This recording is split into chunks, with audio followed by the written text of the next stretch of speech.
Mensagem que salva.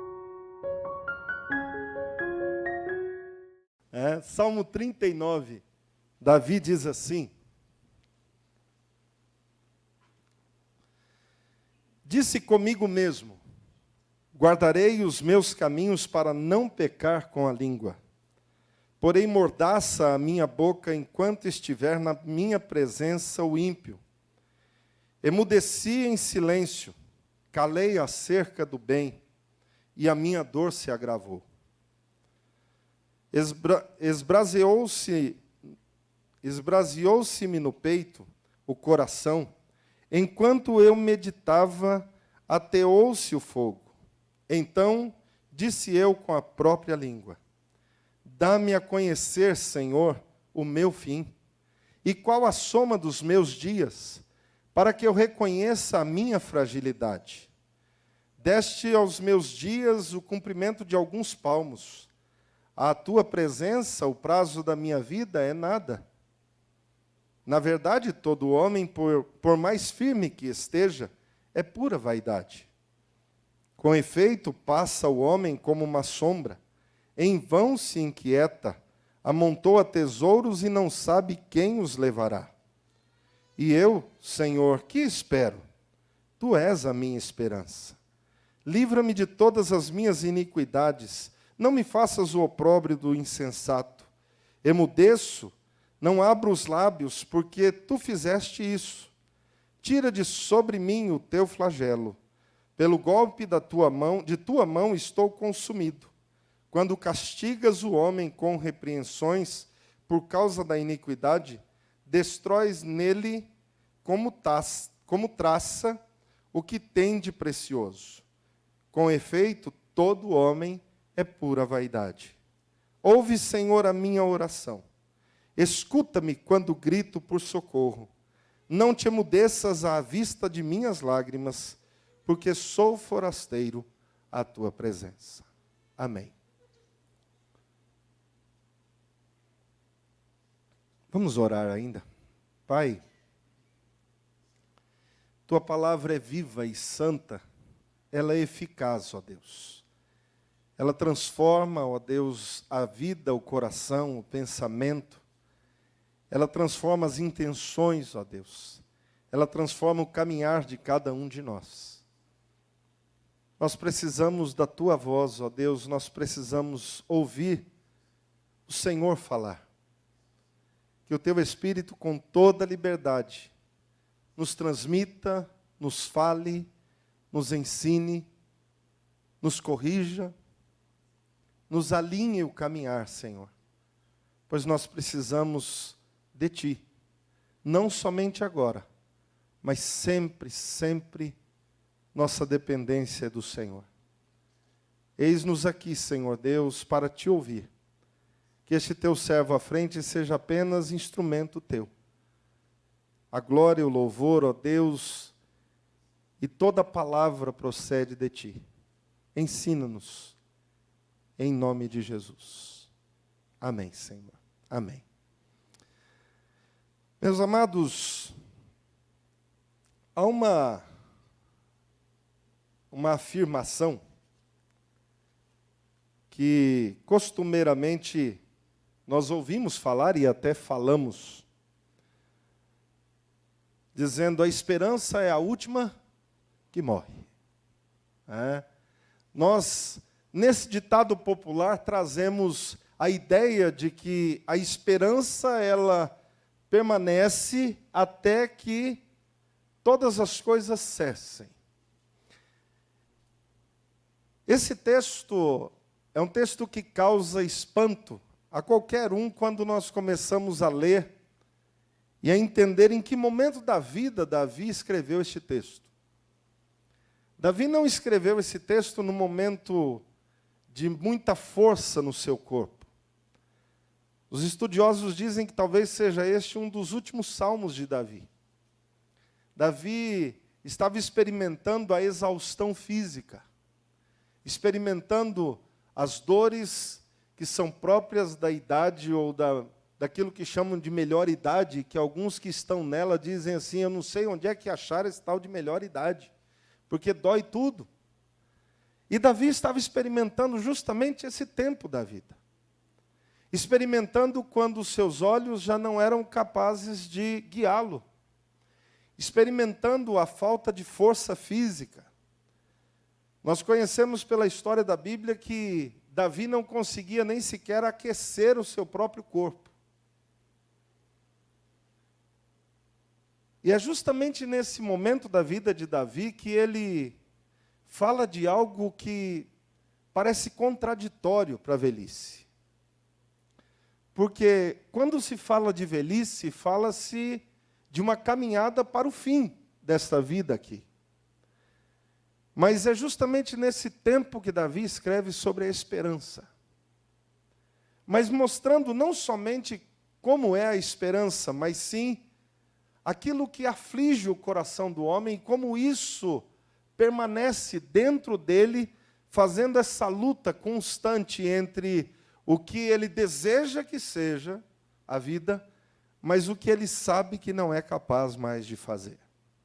Entre aquilo que ele almeja conseguir e sabe que não é possível jamais angariar.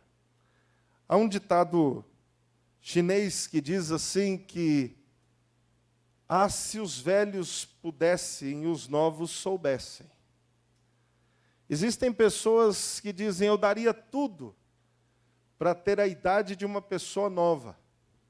Mas se esquece que se ele tivesse a idade dessa pessoa nova, sem a consciência da pessoa de idade que é, ele continuaria fazendo talvez as mesmas ou piores besteiras com a vida do que fez até onde chegou. Davi está dizendo daquilo que se passa dentro dele. E ele conta algumas coisas que eu achei importante, antes de nós meditarmos, entendermos um pouquinho da vida de Davi. Davi decidiu, dentro da sua angústia e dentro do momento da sua dor e da velhice, resolveu dizer assim, eu não vou abrir a boca.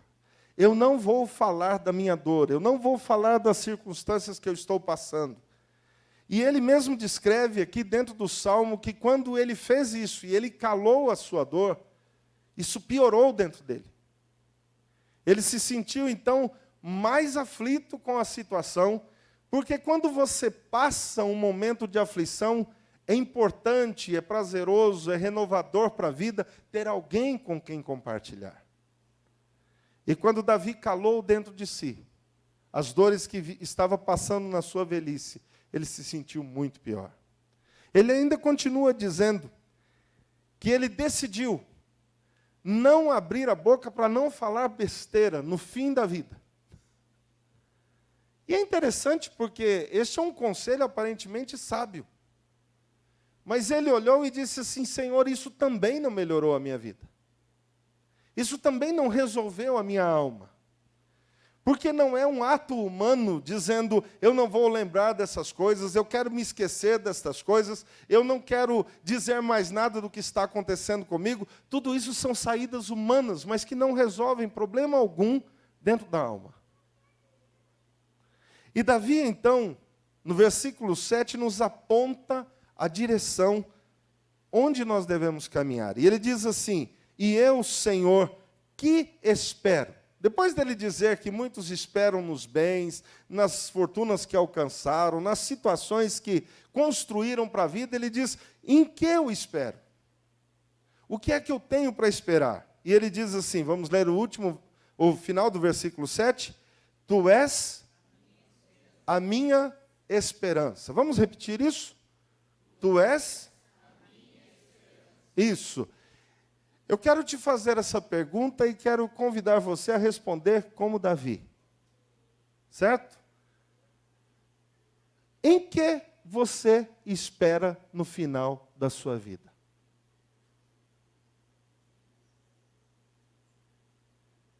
Eu acho que vocês não entenderam. Responda como Davi. Não precisa dizer ipsis literis, mas você pode dizer quem é a tua esperança.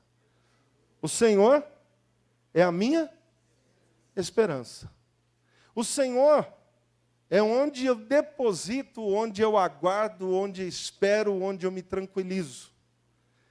Mas, embora todos nós saibamos disso, eu quero dizer a você, é fácil entender esse esperar no Senhor e ter a esperança em Deus na vida. É simples, querido. Você muitas vezes não titubeou, muitas vezes você já não se perguntou até quando. Isso não é um problema. É que eu e você somos assim. E nós ficamos sempre perguntando, até quando, Deus? Até quando o Senhor permitirá que as coisas caminhem desse jeito? E eu não sei se alguém aqui já teve vontade, mas você não precisa me dizer, porque talvez alguns até assustem e estranhem. Mas você já teve vontade de parar com a vida? Não estou te dizendo dar cabo da sua vida, mas dizer para Deus, tá bom já, chega. Não quero mais continuar, não. Está doendo muito. Muitas pessoas, ao passarem por depressão, entram justamente nesse momento em dizer, minha vida não tem esperança, não há por que viver.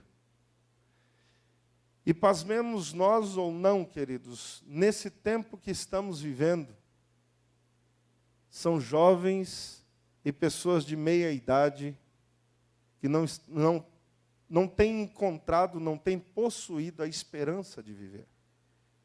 Não têm encontrado razão para viver. O número de suicídios tem aumentado assustadoramente e as pessoas não são idosas. São pessoas que teriam tudo para construir uma vida dali em diante ainda, mas não têm esperança. Perderam a esperança. Por isso eu quero te dizer, esse é um tema extremamente atual. A esperança do homem pode advir de diversas coisas na sua vida. Ela pode advir de bens, de nome, de posições, de cargos que possui, de um bom emprego, de uma aposentadoria boa que se fez, de um capital que construiu. Mas eu quero te dizer que todas essas esperanças, elas são frágeis e elas podem ruir rapidamente. E mesmo que você as tenha até o fim, você pode ainda assim olhar para a vida e dizer, não tenho esperança. Porque existe uma razão verdadeira pela qual a palavra de Deus diz que em Cristo nós somos completos. Nós somos tornados inteiros. Nós encontramos a totalidade da vida do homem. Mas sem Cristo e sem esta razão de viver, a esperança do homem é frágil, é ínfima, pequeniníssima. Onde você olha, você pode dizer assim, estou seguro, e num piscar de olhos, tudo se foi. É por isso que Davi vai nos apontar algumas coisas que eu quero compartilhar com você nessa noite. Em primeiro lugar, de novo, o que nós precisamos para viver esta esperança, Davi nos responde dentro do texto, e eu quero que você volte os seus olhos nesse versículo 7 e repita comigo. E eu, Senhor, melhor dizendo, volte o versículo 5 e 6 do texto para você entender. Deste aos meus dias o cumprimento de alguns palmos. A tua presença, o prazo da minha vida é nada. Você sabe qual é a medida do nada? A hora que você descobrir, você me diz, porque eu também não consigo medir o nada. É assim que o salmista enxerga a sua própria vida. Diante de Deus, nós não somos nada. Nós desaparecemos, nós sumimos nessa história. Mas olha só o texto. Na verdade, todo homem, vamos ler juntos? Ainda no versículo 5. Na verdade, todo homem, por mais firme que esteja, é pura vaidade. Com efeito, passa o homem como uma sombra, em vão se inquieta.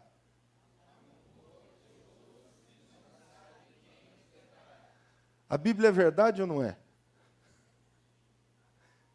Você vai lá e constrói um baita de um patrimônio para ficar para os filhos. É para eles que vai ficar?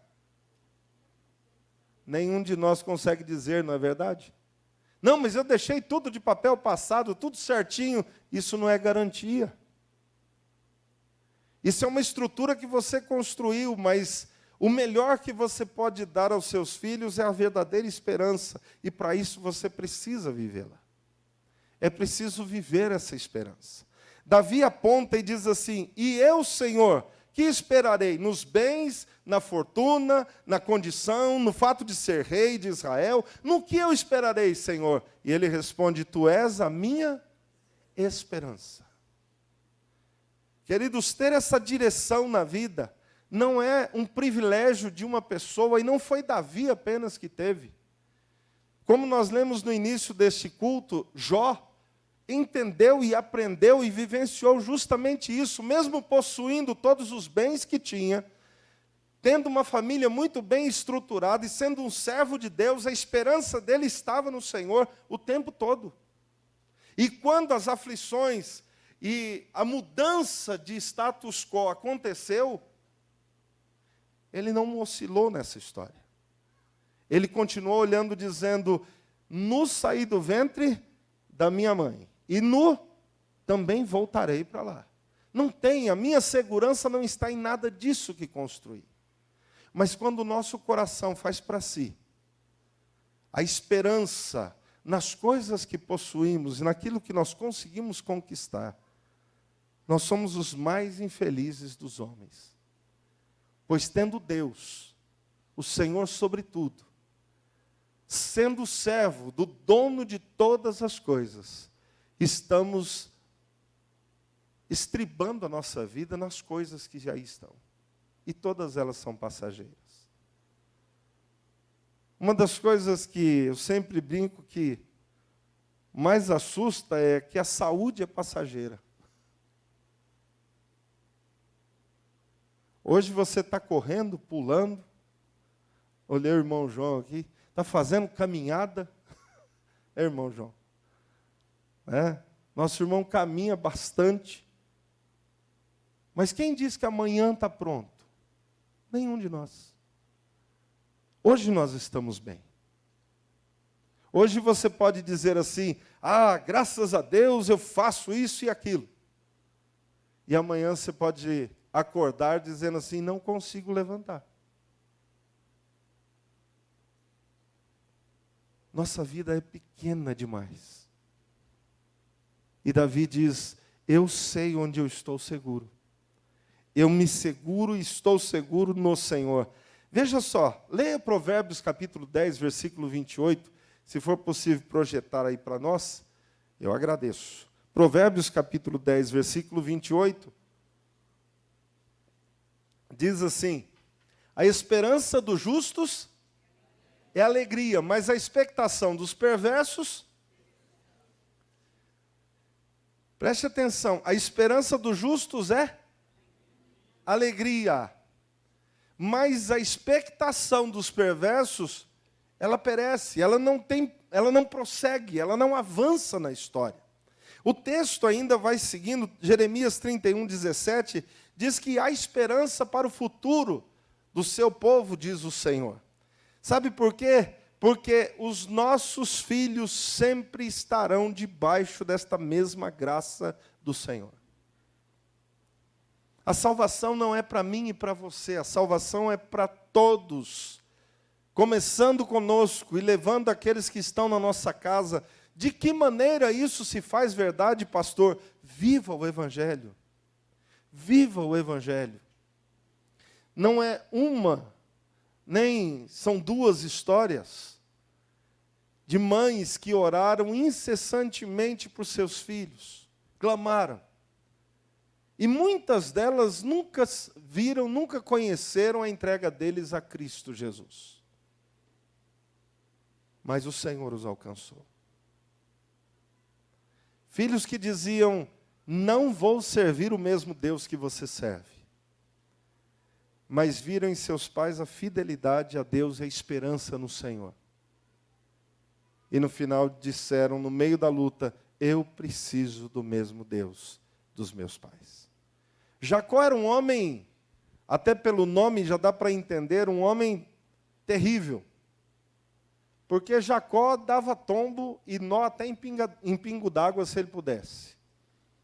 Tudo o que ele fazia era sempre para levar vantagem. Quando ele sai de casa, correndo do seu irmão, depois de receber a bênção do seu pai, a primeira coisa que Jacó faz é orar ao Deus do seu pai. E se você for lá no texto, você vai encontrar Jacó dizendo: ao Senhor Deus de meus pais, não meu Deus. Jacó vai à terra das suas peregrinações, permanece lá, volta casado, trazendo a sua família, e Deus o encontra no Val do Jaboque. Então, ele sai daquele vale dizendo: o Senhor é o meu Deus. As promessas de Deus jamais voltarão atrás, queridos. Por isso, nós precisamos rever a direção onde o nosso coração se firma, para onde nós olhamos, para onde você espera na sua vida. Não, pastor, eu desde pequeno eu sempre esperei em Deus. Olhe de novo, porque muitas vezes nós acostumamos dentro da religião dizer eu espero em Deus, mas basta uma mudança de situação e o nosso coração já começa a viver uma tormenta terrível. Por quê? Porque estamos tentando tomar as rédeas da história. O servo de Deus descansa nele, descansa no Senhor. Segue sabendo que a direção para a sua vida vem de Deus. Ainda no texto, volte os seus olhos aí mais uma vez, e Davi diz assim: como nós podemos ter essa esperança na vida? Se você puder, leia aí comigo ainda no texto do Salmo 39. Encontraram aí? Está com ele aberto? E ele diz assim, versículo 4: dá-me a conhecer, Senhor, o meu fim e qual a soma dos meus dias, para que eu reconheça a minha fragilidade. Você lembra que Jesus sempre disse que no reino dos céus as coisas aparentemente são controversas? Se você quiser que a semente produza, o que ela precisa fazer? Morrer.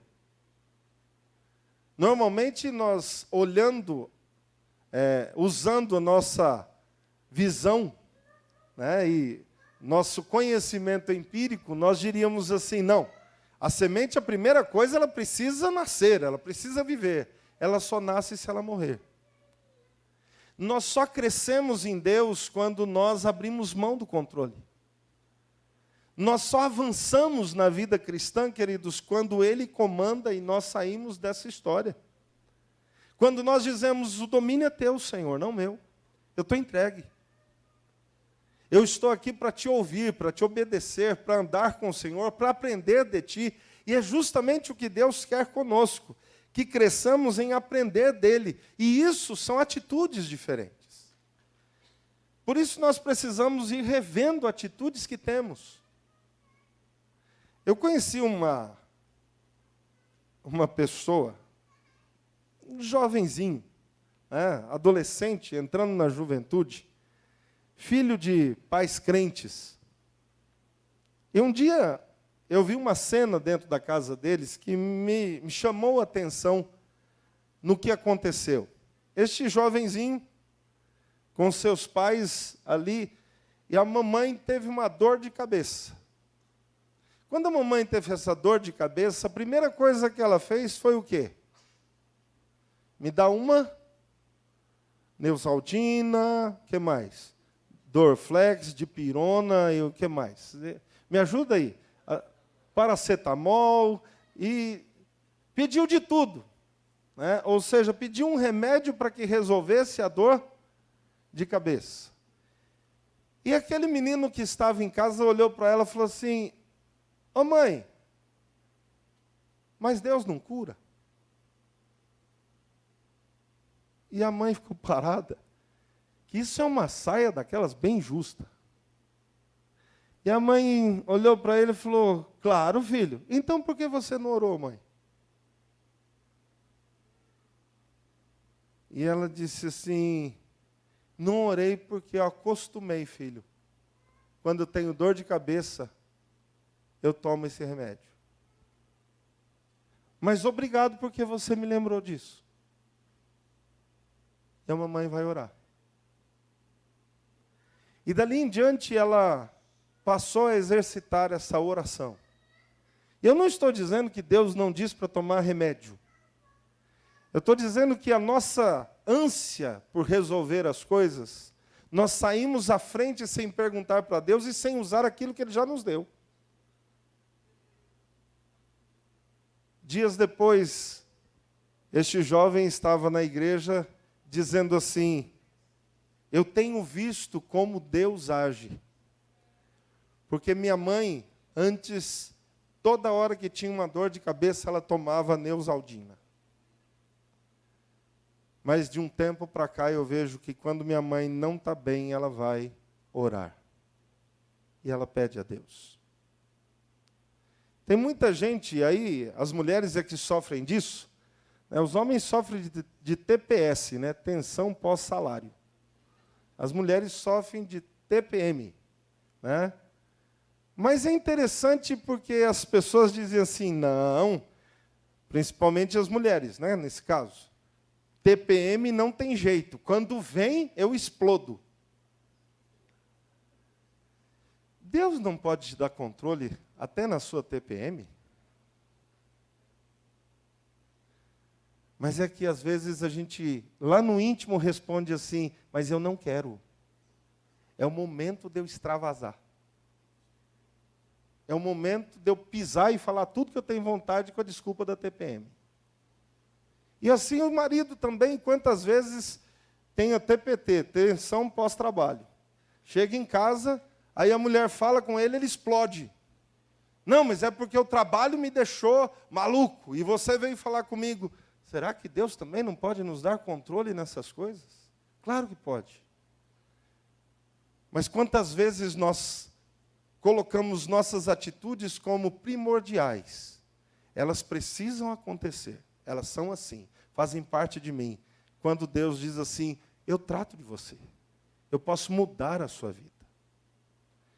Eu conheci uma senhora aqui de Ibiporã, o Silvio também conheceu, a mãe do seu Gerson, uma senhora acamada num quarto bem quente da casa, e todas as vezes que você conversava com ela, você não ouvia lamúria e nem lamentação da parte dela.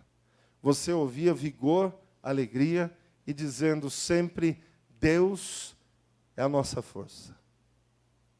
É possível, queridos, passar no meio da luta e do sofrimento e ter atitudes renovadas, quando a nossa esperança é o Senhor.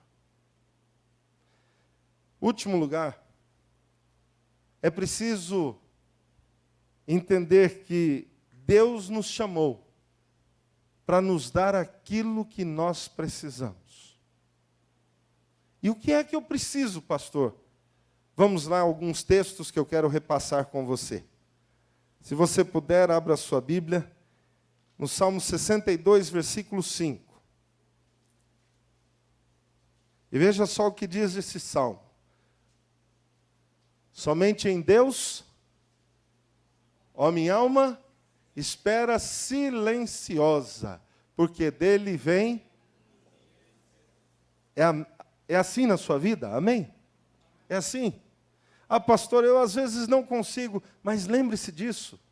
Dele vem a sua esperança, dele vem o sustento para a sua vida, tudo aquilo que é necessário, aguarde no Senhor. Colossenses capítulo 1, versículo 27, diz assim o texto, aos quais Deus quis dar, vamos ler juntos aqui, ó. Talvez fique mais difícil você encontrar na sua Bíblia, aos quais Deus quis dar a conhecer qual seja a riqueza da glória deste mistério entre os gentios, isto é, qual é a esperança da glória, queridos?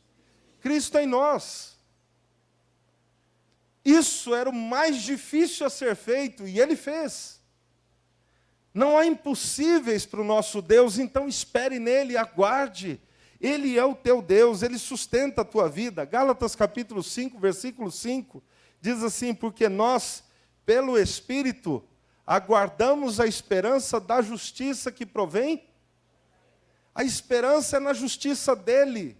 Ele é justo e pela fé essa justiça é imputada sobre a nossa vida. Portanto, a salvação que era impossível a nós, Deus nos concedeu em Cristo. O que é que ele nos negará em Cristo Jesus, queridos? O que Deus não nos dará?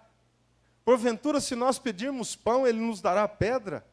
Foi assim que Jesus questionou as pessoas que o ouviam naquele momento. Se você pedir ao Senhor que ele direcione a sua vida, ele te jogará no abismo? Jamais. Aguarde no Senhor, confie no Senhor, espere em Deus. E para terminar, Tito capítulo 2, versículo 13, já no finalzinho da Bíblia, se você puder aí, leia comigo no texto. Tito capítulo 2, versículo 13. Aguardando a bendita esperança e a manifestação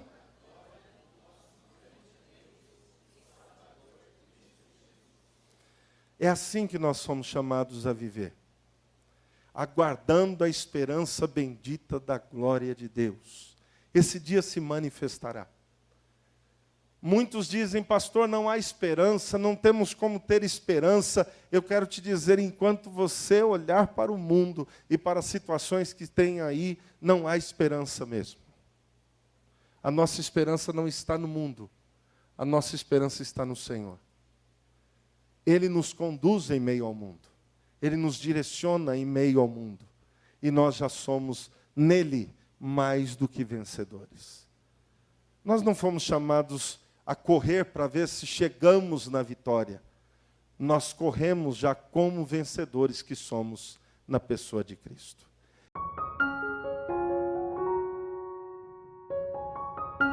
Mensagem que salva.